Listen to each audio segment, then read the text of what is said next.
నమస్తే welcome to Zee News afternoon bulletin నేను Manishree bulletin ముందుగా హెడ్లైన్స్ చూద్దాం ఈ నెల 4వ తేదీన ఎన్నికల లెక్కింపు పలు రాష్ట్రాల ఎన్నికల అధికారులతో ఎలక్షన్ కమిషనర్ రాజీవ్ కుమార్ సమీక్ష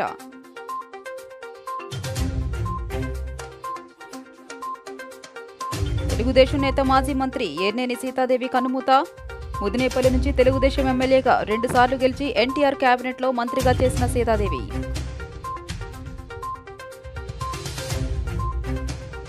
మూడు రోజుల్లో దుర్గగుడికి 1.21 కోట్ల రూపాయల ఆదాయం నిన్న అమ్మవారిని దర్శించుకున్న 50,000 మంది భక్తులు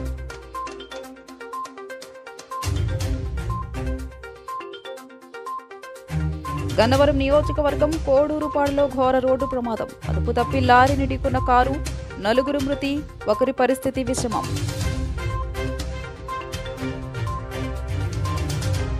5 దశల్లో ఇప్పటి వరకు ఎన్నికలు జరిగిన రాష్ట్రాల్లో వచ్చే నెల 4వ తేదీన జరగనున్న ఓట్ల లెక్కింపు కార్యక్రమాన్ని విజయవంతంగా నిర్వహించేందుకు చేస్తున్న ముందస్తు ఏర్పాట్లను కొత్త ఢిల్లీ నిర్వచన్ సదన్ నుండి వీడియో కాన్ఫరెన్స్ ద్వారా chief election commissioner Rajiv Kumar సమీక్షించారు. భారత ఎన్నికల సంఘం మార్గదర్శకాలను పాటిస్తూ ఖచ్చితమైన ఫలితాలను త్వరితగతిన ప్రకటించేలా చర్యలు చేపట్టాలని అధికారులకు దిశానిర్దేశాన్ని ఇచ్చారు.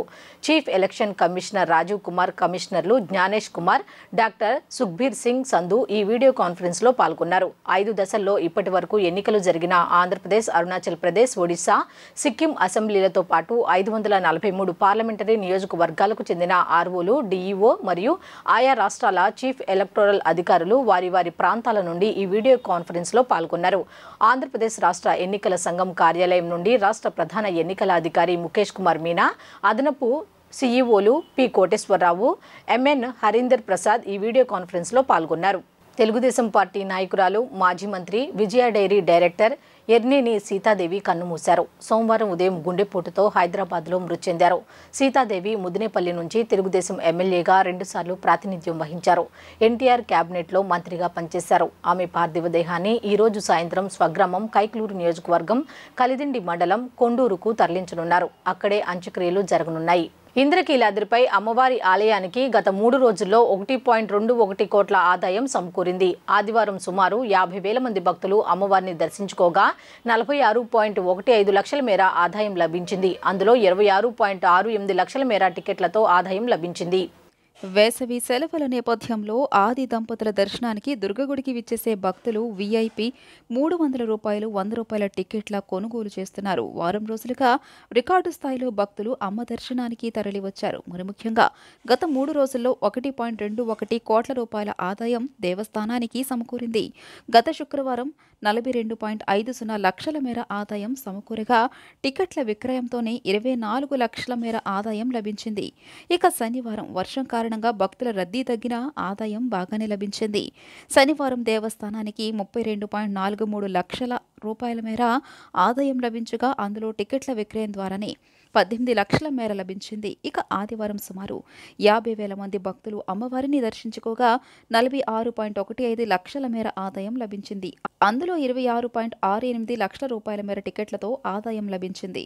దుర్గా మల్లేశ్వర స్వామి దేవస్థానంలో ఆదివారం విశేష పూజలు నిర్వహించారు. అమ్మవారి ఆలయ ప్రాంగణంలోని లక్ష్మీ గణపతి విగ్రహం వద్ద సంకటహర చతుర్థి నిర్వహించారు. లోక సంరక్షణార్థం సూర్యోపాసన, సేవలోక సంరక్షణార్థం సర్వ మానవాళికి సంపూర్ణ ఆరోగ్యాన్ని కాంక్షిస్తూ ఆదివారం ఇంద్రకీలాద్రిపై దుర్గమ్మ సన్నిధిలో సూర్యోపాసన సేవ నిర్వహించారు. అమ్మవారి ఆలయ ప్రాంగణంలోని రాజగోపురం వద్ద సూర్య భగవానుడి చిత్రపటానికి ఆలయ అర్చకులు పూజా కార్యక్రమాలను నిర్వహించారు.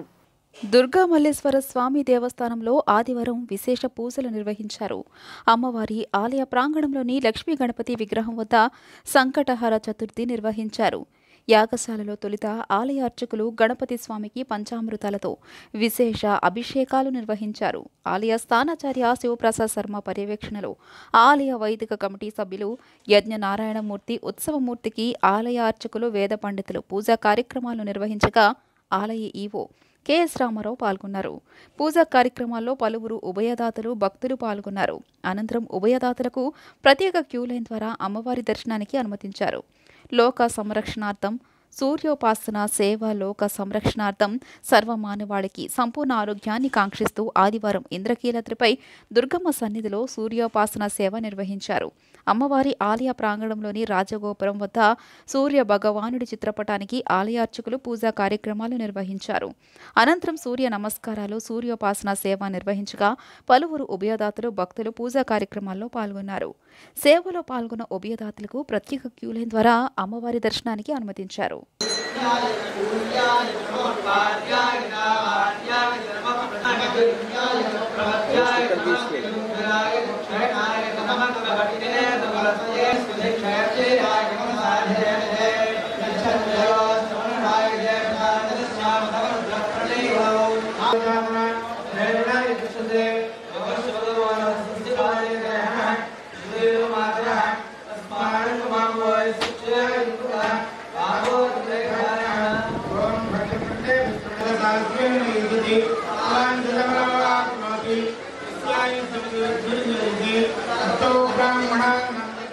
పవిత్రమైన హజ్ యాత్రకు రాష్ట్రం నుంచి ముస్లిం సోదరులు తరలి వెళ్లారు.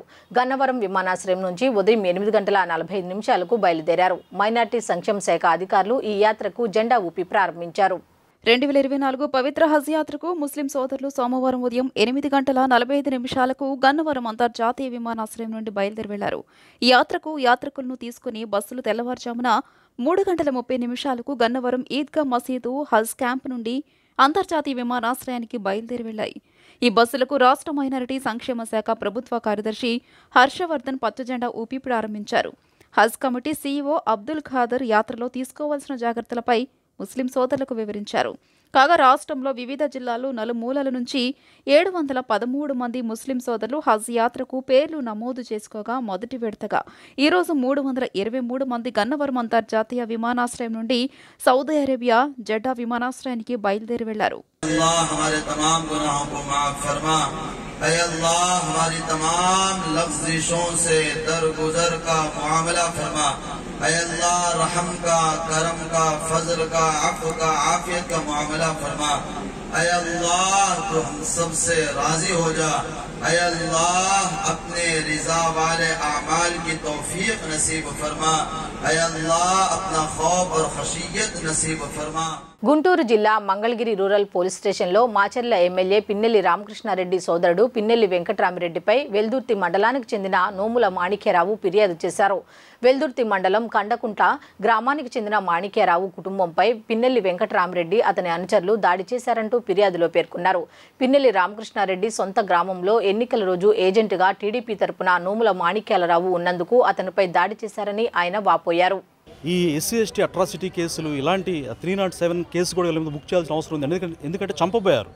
సో అసలు ఈ ఎస్సీ ఎస్టీ అట్రాసిటీ కేసులు అక్కడ అవేర్నెస్సే లేకుండా చేసి నాలాంటి కొంచెం చదువుకున్న వ్యక్తిని ఎలిమినేట్ చేస్తే వాళ్ళ అడ్డు అదుపు లేకుండా ఇంకా తరతరాలు ఇలాగే కొనసాగించవచ్చు అనే ఉద్దేశంతో చేస్తున్నారండి. దీన్ని ఖచ్చితంగా వెలుగులో తీసుకురావాలి. దళితులు బానిసలు కాదు, దళితులు కూడా గొంతెత్తి ప్రశ్నించే హక్కు ఉంది అని చెప్పేసి నా క్వాలిఫికేషన్ వచ్చేసి ఎంఏ బీఈడీ చదువుకున్నానండి. నేను MA journalism and mass communication చేశాను. నేను అలాగే బీఈడీ కూడా చేశాను. అంబేద్కర్ గారి స్ఫూర్తితో హక్కుల కోసం కొంతమంది చదువుకున్న బిడ్డలకి అవేర్నెస్ కల్పిస్తూ మనుషులంతా ఒక్కటే, మానవ జాతి అంతా ఒక్కటే, ఈ కులాలు మతాలు మనుషులు పెట్టుకునే నేను అవేర్నెస్ ఫస్ట్ నుంచి కల్పిస్తూ ఉంటే నా మీద అదే టార్గెట్, నా ఆత్మాభిమానాన్ని వాళ్ళు అహంకారంగా అనుకొని ఇప్పటికీ అక్కడ అన్టచబిలిటీ ఉందండి, కుల వ్యవస్థ ఉంది అక్కడ ఆ ఊర్లో. అయితే ఇప్పుడు మెయిన్ అక్కడ నేను కంప్లీట్ ఇయ్యలేని పరిస్థితి. ఎందుకంటే అక్కడికి వెళ్తే ముక్కలు నరుకుతామని వాళ్ళు సవాల్ చేస్తున్నారు. కిరాయి మూకతో కూడా నన్ను వెంటాడి వేధిస్తున్నారు.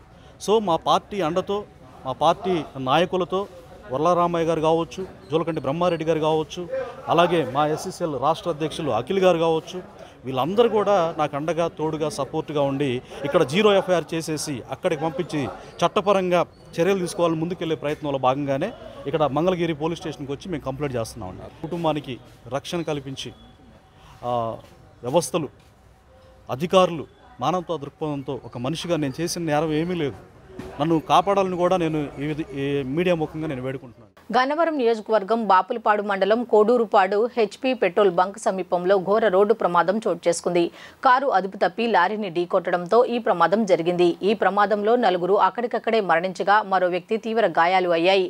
సమాచారం అందుకున్న వీరవల్లి ఎస్ఐ చిరంజీవి తన పోలీసులు తన సిబ్బందితో కలిసి ఘటనా స్థలానికి చేరుకుని గాయపడిన క్షతగాత్రుణ్ణి వైద్య చికిత్స నిమిత్తం విజయవాడ ప్రభుత్వ ఆసుపత్రికి తరలించారు.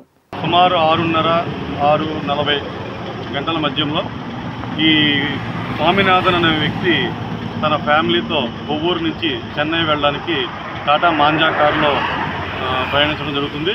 అయితే అదే సమయంలో ఈ యొక్క విజయవాడ నుండి ఏలూరు వైపుగా ఒక లారీ వెళ్తూ ఉంది. అయితే ఈ స్వామినాథన్ తన కారుని అతివేగంగా నడపడం ద్వారా నిర్లక్ష్యంగా నడపడం ద్వారా డివైడర్ని దాటి ఎదురుగా వస్తున్న ఏలూరు వైపు వెళ్తున్న లారీని కూర్చడం వలన స్పాట్లో స్వామినాథన్ మరియు అతని బ్రదరు వారి పిల్లలు చనిపోవడం జరిగింది. స్వామినాథన్ అనే వ్యక్తి యొక్క భార్య తీవ్రమైన గాయాలతో హాస్పిటల్లో జాయిన్ అవ్వడం జరిగింది. సో ఈ ప్రమాదం పూర్తిగా అతివేగంగాను నిర్లక్ష్యంగా నడపడం వల్ల ఈ ప్రమాదం జరిగింది. గ్యాస్ సిలిండర్ పేలి 4 తీవ్రంగా గాయపడిన ఘటన బాపులపాడు మండలం రేమల్లెలో చోటు చేసుకుంది. తన 5 ఏళ్ల కుమారుడికి పాలు ఇచ్చేందుకు గ్యాస్ స్టవ్ వెలిగించే క్రమంలో అది ఒక్కసారిగా పేలింది. ప్రస్తుతం ఈ 4 ఆరోగ్య పరిస్థితి విషమంగా ఉందని వైద్యులు తెలిపారు. ఈ ఘటనపై వీరవల్లి ఎస్ఐ ఎం చిరంజీవి కేసు నమోదు చేసి దర్యాప్తు చేపట్టారు. కృష్ణా జిల్లా బాపులపాడు మండలం రేమల్లలోని స్పిన్నింగ్ మిల్ క్వార్టర్స్లో ఆదివారం వంట గ్యాస్ సిలిండర్ పేలింది. ఈ ఘటనలో చిన్నారి సహా 4 తీవ్రంగా గాయపడ్డారు. పోలీసుల కథనం మేరకు రేమలలోని మోహన్ స్పిన్టెక్స్ ఫ్యాక్టరీ క్వార్టర్స్లోని ఏ బ్లాక్ గ్రౌండ్ ఫ్లోర్ 5 నెంబర్ రూమ్లో మహారాష్ట్రలోని పుసాడ్కు చెందిన అనిత, ఆమె కుమారుడు యువరాజు, తెలంగాణ రాష్ట్రం ఆదిలాబాద్ సమీపంలోని గౌరవ్పూర్కు చెందిన అనిత సోదరుడు సాల్గర్ సాయినాథ్, అతని భార్య పూర్కా లక్ష్మీబాయి నివసిస్తున్నారు. నైట్ డ్యూటీ ముగించుకుని ఆదివారం తెల్లవారుజామున 2 గంటలకు తమ రూమ్కు వచ్చిన అనిత తన 5 ఏళ్ల కుమారుడికి పాలిచ్చేందుకు గ్యాస్ స్టవ్ వెలిగించే క్రమంలో అది ఒక్కసారిగా పేలింది. ఆ రూమ్లో ఉన్న అనిత, ఆమె కుమారుడు యువరాజు, సాల్గర్ సాయినాథ్, అతని భార్య పూర్కా లక్ష్మీబాయి తీవ్రంగా గాయపడ్డారు. ఒకసారిగా భారీ పేలుడు సంభవించడంతో ఆ క్వార్టర్స్లోని తోటి కార్మికులు తీవ్ర భయాందోళనకు గురయ్యారు. గాయపడిన 4 తోటి కార్మికులు హుటాహుటిన విజయవాడలోని ప్రభుత్వాసుపత్రికి తరలించారు. ప్రస్తుతం ఈ 4 ఆరోగ్య పరిస్థితి విషమంగా ఉందని వైద్యులు తెలియజేశారు. ఈ ఘటనపై వీరవల్లి ఎస్ఐ ఎం చిరంజీవి కేసు నమోదు చేసి దర్యాప్తు చేపట్టారు. ఆర్టీసీ బస్సు ఢీకొని 8 గేదెలు మృతి చెందిన ఘటన గుంటూరు జిల్లా చిర్రావూరులో చోటు చేసుకుంది. ఒకే రైతుకు చెందిన పాడి గేదెలు మృతి చెందడం బాధాకరమని పలువురు వాపోయారు. బస్సు ప్రమాదంలో మృతి చెందిన పశువుల రైతుకు నష్టపరిహారం అందించాలని సిపిఎం తాడేపల్లి మండల కార్యదర్శి దొంతిరెడ్డి వెంకటరెడ్డి డిమాండ్ చేశారు. ఎంటీఎంసీ పరిధిలోని చిర్రావూరులో ఆదివారం సాయంత్రం 7 గంటలకు Vijayawada to Nuthakki RTC bus గేదెలను ఢీకొనడంతో 8 గేదెలు అక్కడికక్కడే మృతి చెందాయి.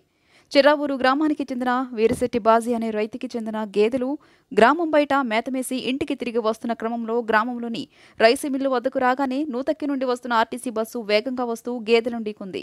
దీంతో గ్రామంలోని రైతులు పెద్ద ఎత్తున సంఘటనా స్థలానికి చేరుకున్నారు. ప్రమాదం జరిగిన తీరును చూస్తుంటే వేగంగా వస్తున్న ఆర్టీసీ బస్సు అదుపు తప్పి కుడివైపున వస్తున్న గేదెలను ఢీకొట్టిందని పలువురు రైతులు వ్యాఖ్యానిస్తున్నారు. గ్రామంలోని ఒకే రైతుకు చెందినటువంటి పాడి పశువులు చనిపోవడం దురదృష్టకరమని ఆంధ్రప్రదేశ్ కౌలు రైతు సంఘం నాయకులు పల్లపాటి సుబ్బారావు, గ్రామ తెలుగుదేశం పార్టీ అధ్యక్షులు వీరిశెట్టి శ్రీనివాసరావు, వీరిశెట్టి సాంబశివరావు, పలువురు రైతులు విచారం వ్యక్తం చేస్తున్నారు.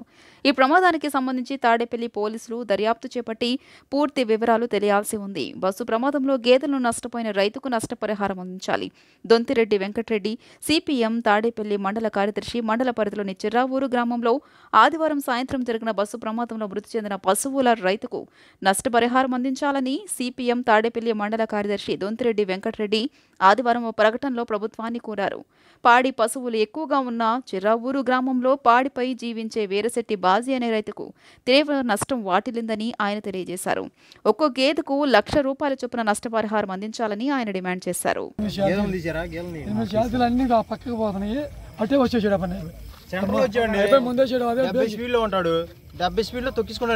నేను ఇక్కడే ఉన్నా, గొర్రెలు నేను తప్పించుకొని పక్కకి వెళ్ళాను, గేదెలు ఎక్కించుకొని వెళ్ళిపోయాడు. గేదె స్ట్రైట్ గా వెళ్తున్నాయా?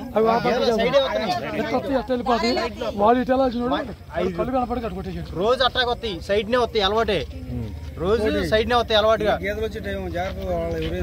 70 స్పీడ్ లో 70 స్పీడ్ లో తొక్కించుకుంటూ వెళ్ళిపోయాడు. 1500 ఆగాడు. ఇంకా 50 గేదెలు ఉన్నాయి వెనకాల, అవి తప్పు పారిపోయి పొలం లేదు ఆడితేనే బతికేది.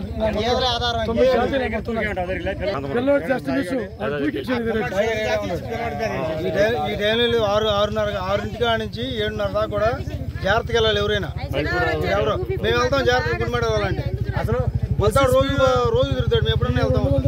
వార్తలు ముగించే ముందు హెడ్లైన్స్ మరోసారి చూద్దాం. ఈ నెల 4వ తేదీన ఎన్నికల లెక్కింపు. పలు రాష్ట్రాల ఎన్నికల అధికారులతో ఎలక్షన్ కమిషనర్ రాజీవ్ కుమార్ సమీక్ష.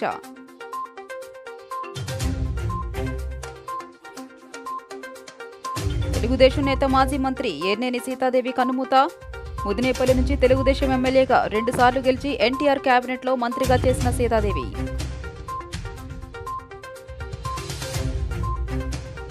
మూడు రోజుల్లో దుర్గగుడికి 1.21 కోట్ల రూపాయల ఆదాయం. నిన్న అమ్మవారిని దర్శించుకున్న 50,000 మంది భక్తులు.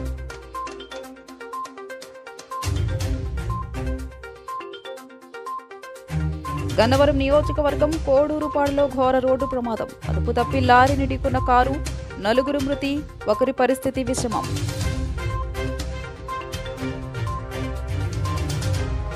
ఈ వార్తలు ఇంతటితో సమాప్తం. తిరిగి రాత్రి 7:30 బులెటిన్లో కలుద్దాం. అంతవరకు సెలవు. నమస్కారం.